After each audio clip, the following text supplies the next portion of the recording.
pay ceiling for women who work in financial industry in tech, or any woman who leads demanding role.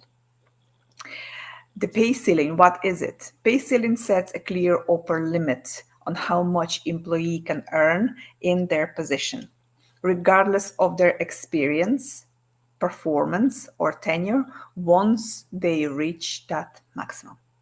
Where there is a maximum, there is also a lower bracket established by the industry or a job description. When seeking career growth, applying for new role or promotion, and aiming to earn X amount of money, we're guided by industry, by salary markers, industry markers, and by our own values. Would you believe it or not that the deciding factor differs from person to person, of course, but in majority of cases, our deciding factor is our own values and our own mindset. So we choose what we believe is good for us. We choose the salary bracket, we choose the salary ceiling, what we feel fits our own mindset and our own beliefs.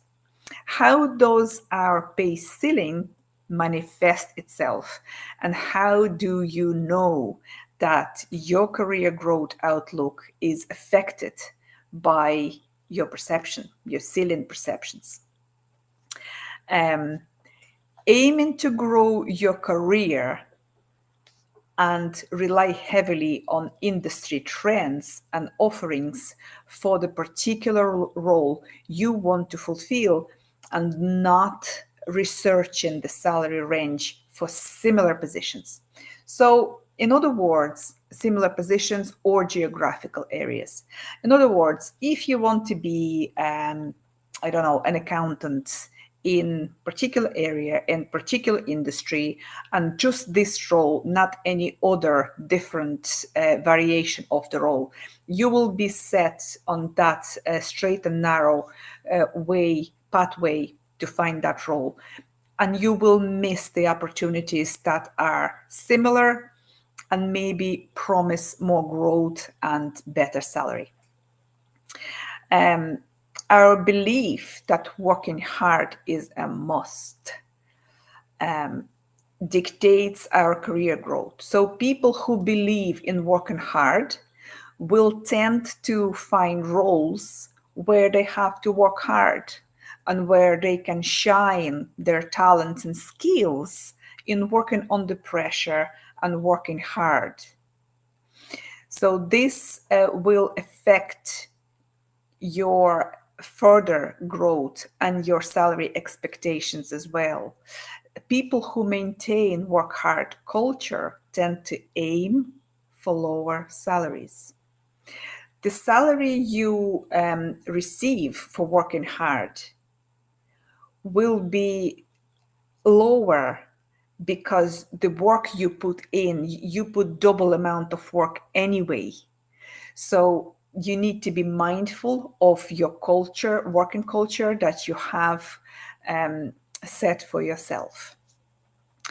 What else do we do? What kind of mistakes we make in seeking promotion and establishing our pay ceiling, not asking for pay rise or promotion? Tell me how many women do not ask for promotion. They just wait to be noticed. Raise your hand. In the past, working in a corporate world, it was me, and I know many women who would prefer for their work to be noticed. Sooner or later, I work so well, I'm sure it will be noticed. Right? Wrong. It is a wrong answer. So women may wait to be recognized rather than proactively seeking raises or promotions. Another factor is undervaluing our skills and experiences. So women may underestimate their worth and the value they bring to an organization. Simply when we decide, we choose to be polite, when we have shyness in our character, when we're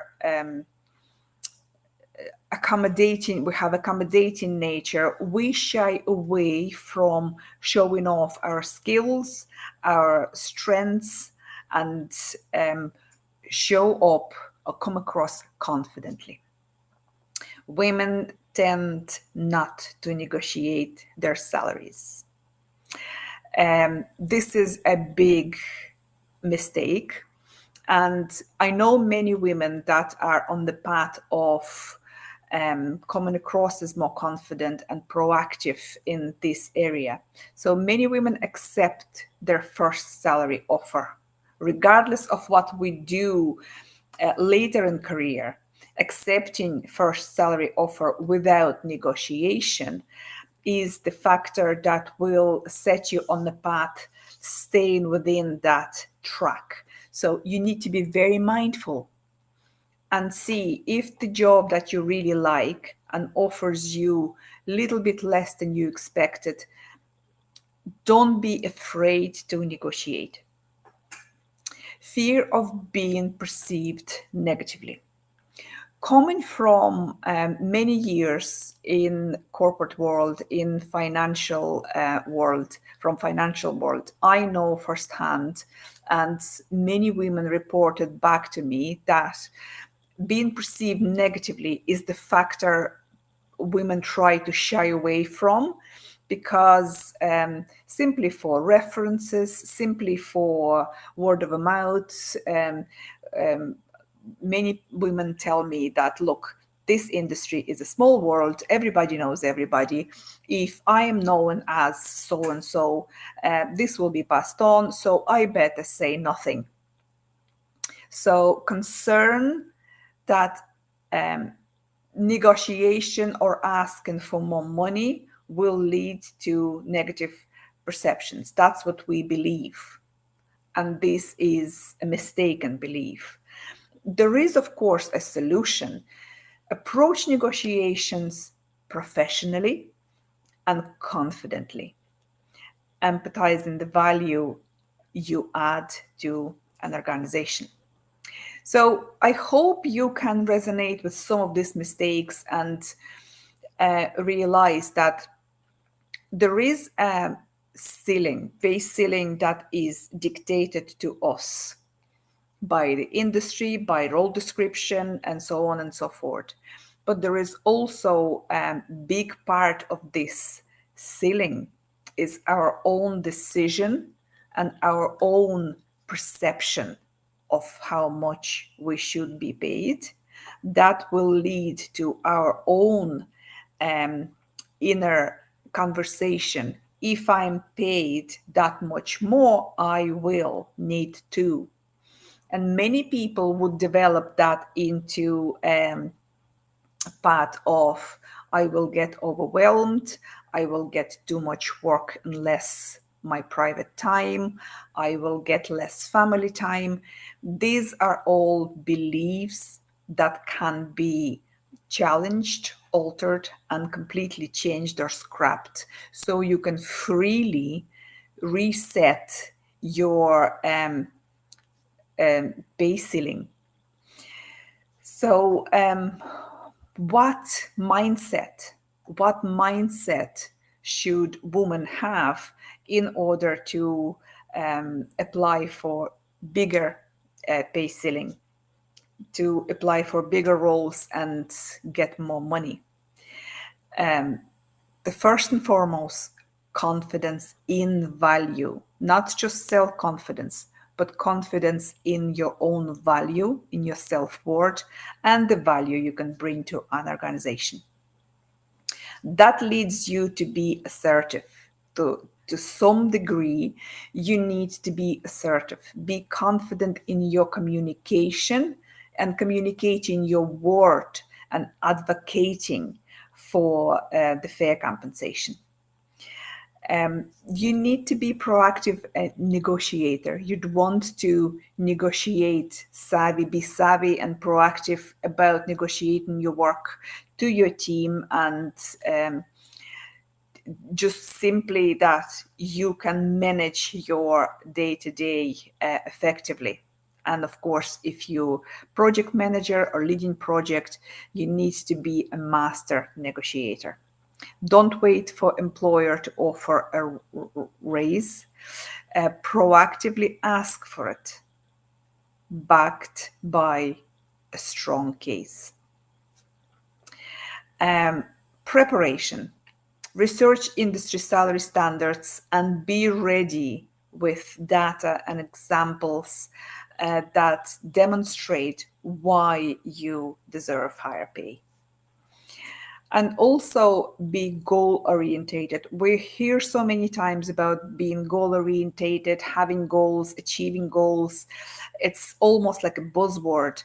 What I mean about it really is we may know what our goals are, big goals, big career milestones, and so on and so forth.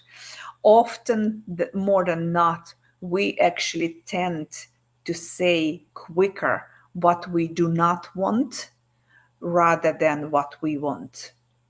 Even at the interview stage, when you only engage with the agency, perhaps looking for better role for yourself, and a simple question, what salary bracket you're looking for or what position you're looking for, many will reply, well, I don't want to do what I do now. So restructuring your mind a little bit, restructuring your response will allow you not just to sound confident and concise and goal orientated, but it will restructure your mindset, setting you for wins rather than failures. So restructuring your mindset, by saying this, I mean, say what you want and focus on what you want rather than what you don't want. Also, defining your clear career salary expectations and goals and creating a plan to achieve them will help you to get exactly what you want. Regularly review your achievements and progress towards your goal and stay focused and motivated. And needless to say, in order to advocate for yourself and get the pay that you want at the higher bracket, not at the lower bracket, you'd want to take note of your own achievements and be sure that it's all well documented, that when time comes for review or you want to be proactive and approach this from proactive point, set a meeting with next in line, you have a well-prepared case about your competence in the role, about your professional qualities and skills, that you well deserve promotion or higher bracket pay, and so on and so forth. You being prepared and being proactive makes other person's decision very easy. So the decision will be made easier when you come across strong, proactive, and capable. I hope this video helped you and explained from another perspective what pay ceiling may be and what we should aim for and seek when we go for career growth, promotion, and simply looking for better financial benefits. This was Angela Cox, and I have 3 spots for next 3 weeks.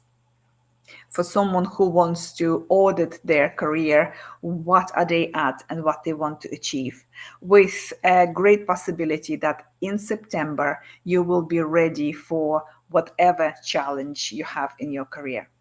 Please read captions or should I say text of this video as well, and use services of CareerWise, who will accommodate you with any accountancy roles or roles in financial sector. If you should seek for a different role